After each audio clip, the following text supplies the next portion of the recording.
जाकी रही भावना जैसी, प्रभु मूरत देखी तिन तैसी।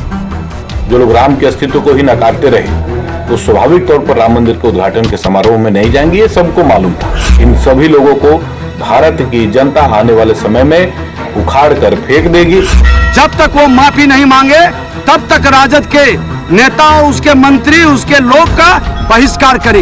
ये सनातन के सांस्कृतिक विरासत को मिटाना चाहते हैं। देखिए, बुद्धि भ्रष्ट हो गया है। बिहार सरकार के पतन का ये समय आ चुका है। देखिए, राम मंदिर का जो 22 जनवरी को एक बड़ा कार्यक्रम, एक बड़ा आयोजन इस देश में होने जा रहा है, उसके विरोध में इंडिया अलायंस के कई ऐसे दल हैं जो अब सुर अलाप रहे हैं। आप समझिए इस बात को, यह बेहद बड़ी राजनीति हो रही है राम मंदिर को लेकर, खासकर जो विपक्षी खेमा है उसकी तरफ से।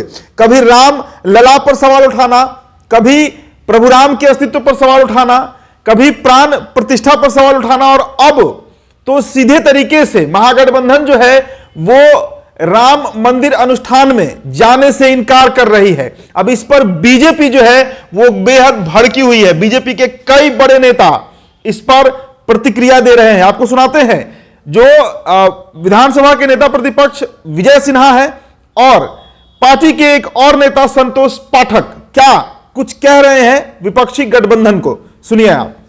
मंदिर जाने से लोगों को मना कर रहे हैं, बोले ये गुलामी का प्रतीक है। इस पर आप क्या करना चाहते हैं? देखिए, बुद्धि भ्रष्ट हो गया है। बिहार सरकार के पतन का ये समय आ चुका है। राजद के लोग जिस तरह से स्वयं मंदिर जाते हैं, लोगों को मना करते हैं, ये सनातन के सांस्कृतिक विरासत को मिटाना चाहते हैं। जातीय उन्माद पैदा करके, जात को लड़ा करके ये देश को फिर से गुलाम बनाना चाहते हैं। ये किनके वंशज हैं, किस मानसिकता के लोग हैं?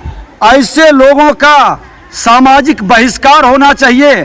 और मैं तो नेता प्रतिपक्ष के नाते खुल करके हर बिहारी से मांग करता हूं कि अगर जो आपके सनातन धर्म पर गर्व है, सनातन के संतानों के विरासत को, संस्कार को, संस्कृति को बढ़ाना चाहते हैं, तो ऐसे मंत्री का बहिष्कार करें। और इस तरह के राजद के लोग जो मंदिर पर इस तरह के कटाक्ष, सनातन के देवी देवता पर कटाक्ष, सनातन के धर्म ग्रंथों पर और सनातन के धर्म गुरुओं का अपमान करते हैं, इसका अपमान, इसको मंदिर प्रवेश पर रोक लगावे और बहिष्कार करें। ये खुल करके हर बिहारी राजद के ऐसे लोगों का बहिष्कार मंदिर के अंदर करे। जब तक वो माफी नहीं मांगे तब तक राजद के नेता, उसके मंत्री, उसके लोग का बहिष्कार करे। जाकी रही भावना जैसी, प्रभु मूरत देखी तिन तैसी। जो लोग राम के अस्तित्व को ही नकारते रहे वो स्वाभाविक तौर पर राम मंदिर के उद्घाटन के समारोह में नहीं जाएंगे, ये सबको मालूम था, पूरे भारत को मालूम था। भारत के सांस्कृतिक अधिष्ठान का विरोध करना इंडी गठबंधन के नेताओं का प्राथमिक काम है। जब कांग्रेस भारत में सत्ता में थी तो उन्होंने लिखित तौर पर राम के अस्तित्व को ही नकार दिया था। आज जब राम मंदिर का उद्घाटन सदियों के संघर्षों के बाद अयोध्या में होने जा रहा है, ऐसे में इनका न जाना ये दिखाता है कि ये काल नेमी के स्वरूप में आज भारत में कहीं कांग्रेस के रूप में, कहीं राजद के रूप में, कहीं डीएमके के रूप में अधिष्ठापित है।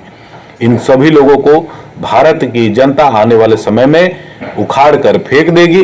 भारत की जनता जिसको अपने सांस्कृतिक अधिष्ठानों से अत्यधिक प्रेम है, ऐसे लोगों को देखना नहीं चाहती है। इनका समय खत्म हो चुका है। आने वाला समय भारत के भाग्योदय का है और उसमें इनकी कोई भूमिका नहीं।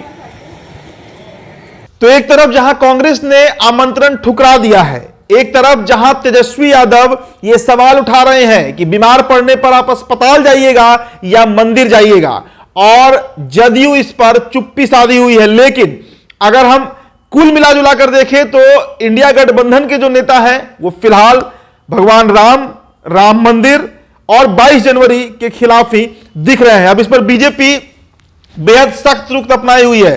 साफ तरीके से बीजेपी कह रही है कि जो लोग राम के अस्तित्व को ही नहीं मानते वे मंदिर को कहां से मानेंगे, वे राम लला के प्राण प्रतिष्ठा को कहां से मानेंगे, वे 22 जनवरी को जो राम मंदिर का भव्य आयोजन होने जा रहा है उसमें कैसे शामिल हो सकते हैं। तो फिलहाल इस रिपोर्ट में इतना ही। बहुत बहुत शुक्रिया।